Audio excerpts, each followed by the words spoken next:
அடிக்கடி இட்லி தோசை சாப்பிட்டு போர் அடிக்குதா? இந்த டிஃபன் ரெசிபியை ட்ரை பண்ணி பாருங்கள்.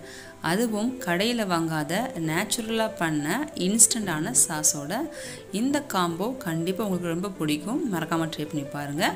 Welcome to AVT kitchen.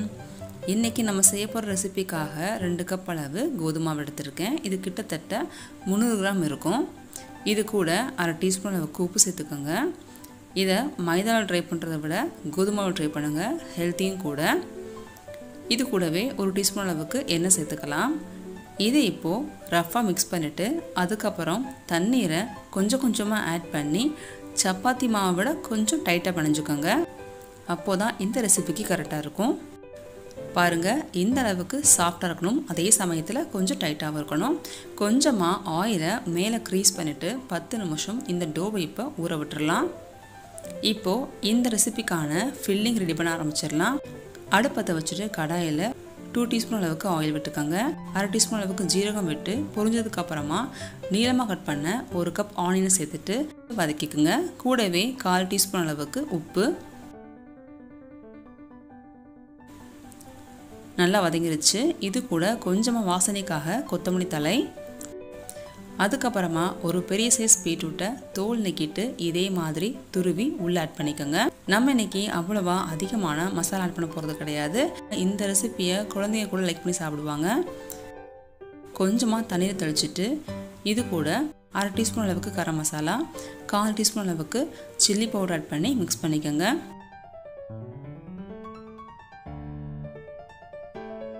Low flame வச்சுட்டு மூடி போட்டு மூடிடுங்க.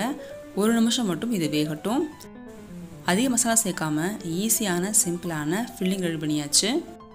பாருங்கள், இப்போது இது 80% குக் ஆகிடுச்சு. அடுப்பு ஆஃப் பண்ணிட்டு ஃபில்லிங்கை ஆற விட்டுடலாம். இப்போது பிசைஞ்சு வச்ச மாவு எடுத்து இதே மாதிரி கொஞ்சம் அழுத்தம் கொடுத்து பிணைஞ்சுக்கோங்க. இதிலிருந்து ஒரு பெரிய சைஸ் பால் எடுத்து இப்போது ரோலரில் வச்சு சப்பாத்தி மாதிரியே ரோல் பண்ணிக்கலாம். கொஞ்சமாக மாவில் டெஸ்ட் பண்ணிவிட்டு இதே மாதிரி கொஞ்சம் திக்காக ரோல் பண்ணி எடுத்துக்கலாம். இப்போது ஒரு அகலமான பவுல் எடுத்து 2 பீஸாக கட் பண்ணிக்கோங்க.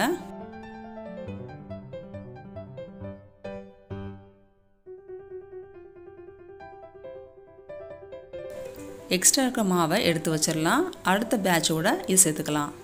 இப்போ ஃபில்லிங்கை இதே மாதிரி ரவுண்டாக மேக் பண்ணி சென்டரில் வச்சுக்கோங்க. கைகளை வாஷ் பண்ணிவிட்டு அதுக்கப்புறமா இதே மாதிரி டோவுடைய சைட்ஸை மட்டும் தின்னாக மாற்றிக்கோங்க. தண்ணியோ ஆயிலோ தேவைப்படாது. வெறும் கைகளாலேயே இதே மாதிரி தின்னாக மாற்றிக்கலாம். இப்போது ஃபில்லிங்கை கவர் பண்ணுற மாதிரி இன்னொரு லேயரையும் வச்சுட்டு கைகளை எடுத்துட்டு 2 ரோலையும் ஒன்றா ஜாயின் பண்ணிக்கலாம். வீடியோ காட்டுற மாதிரியே ரொம்ப பொறுமையாக இதே மாதிரி ரோல் பண்ணிக்கோங்க. சைடில் போடுற இந்த டிசைன் நம்மளுடைய இஷ்டம்தான். இது ரொம்ப ஈஸியான டிசைன் கூட. குழந்தைங்க கண்டிப்பாக விரும்பி சாப்பிடுவாங்க. மறக்காமல் ட்ரை பண்ணி பாருங்கள். அவ்வளோதான். இதே மாதிரி மீதம் இருக்க டோவையும் நான் ரெடி பண்ணி வச்சுக்கிட்டேன். கிட்டத்தட்ட நம்ம இன்றைக்கி எடுத்திருக்க 300 கிராம் மாவுக்கு 8 பீசஸ் கிடச்சிது. இது மேலே கட் பண்ணாமல் லைட்டாக நைஃப் வச்சு மார்க் பண்ணிக்கோங்க. பார்க்க ரொம்ப அழகாக இருக்கும். இதை இப்போது ஸ்டீம் பிளேட்டில் வச்சு வேக வச்சு எடுத்துக்க போகிறோம். தண்ணி நல்லா கொதிக்க ஆரம்பிச்சிருச்சு. இதே மாதிரி ஒரு டவலில் வச்சுக்கலாம். அப்படி இல்லைன்னா கொஞ்சமாக ஆயில் அப்ளை பண்ண பிளேட்டில் கூட வச்சு ஸ்டீம் பண்ணி எடுத்துக்கலாம். மீடியம் ஃப்ளேமில் 15 நிமிஷம் இதை வேக விடலாம்.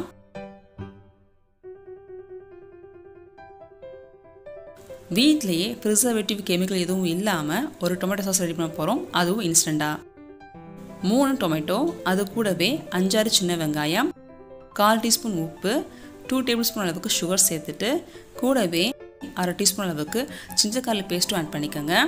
இதை இப்போது ஃபைன் பேஸ்ட்டாக அடித்து எடுத்துக்கலாம். தண்ணி சேர்க்க தேவையில்லை. ஒரு கடாயில் இதை அப்படியே ஃபில்டர் பண்ணி எடுத்துக்கலாம். ஹை ஃப்ளேம் வச்சு கொதிக்க விடுங்க. இது கூட 1/4 டீஸ்பூன் அளவுக்கு சில்லி பவுடர், 1/4 டீஸ்பூன் அளவுக்கு கரம் மசாலா மட்டும் ஆட் பண்ணால் போதும். உப்பு உங்களுக்கு தேவைன்னா இன்னும் கொஞ்சம் ஆட் பண்ணிக்கலாம். அப்பப்போ கொஞ்சம் இதை மிக்ஸ் பண்ணி விடணும். வெறும் 3 நிமிஷத்துலேயே பாருங்கள், திக்கான சாஸ் ரெடி ஆயிடுச்சு. உங்களுக்கு இன்னும் பர்ஃபெக்டாக சாஸ் வேணும் அப்படின்னா அதற்கான லிங்க்கை டிஸ்கிரிப்ஷனில் கொடுக்குறேன், செக் பண்ணி பார்த்துக்கோங்க. இதை இப்போ ஒரு பவுலுக்கு மாற்றிக்கலாம். இப்போது ரெசிபி ரெடி ஆயிடுச்சு. நல்லா சாஃப்டாக வெந்து கிடச்சிருக்கு. இதுக்கு லைட்டாக ஒரு தாளிப்பு கொடுத்துடலாம். கொஞ்சமாக எண்ணெய் விட்டு கூடவே 1/4 டீஸ்பூன் அளவுக்கு கடுகு, 1/4 டீஸ்பூன் அளவுக்கு ஜீரகம் சேர்த்து பொரிஞ்சதுக்கப்புறமா கொஞ்சமாக க்ரீன்ஸ் சேர்த்துக்கலாம். கொத்தமல்லி தழை, கருவேப்பிலை எது இருக்கோ அதை சேர்த்துக்கோங்க. வேக வச்ச ரெசிப்பியை உள்ளே ஆட் பண்ணிவிட்டு 2 பக்கமும் ஒரு 30 செகண்ட் மட்டும் குக்காக விடுங்க. அவ்வளோதான், ரொம்ப சாஃப்டான ஹெல்த்தியான ரெசிபி ரெடி ஆயிடுச்சு.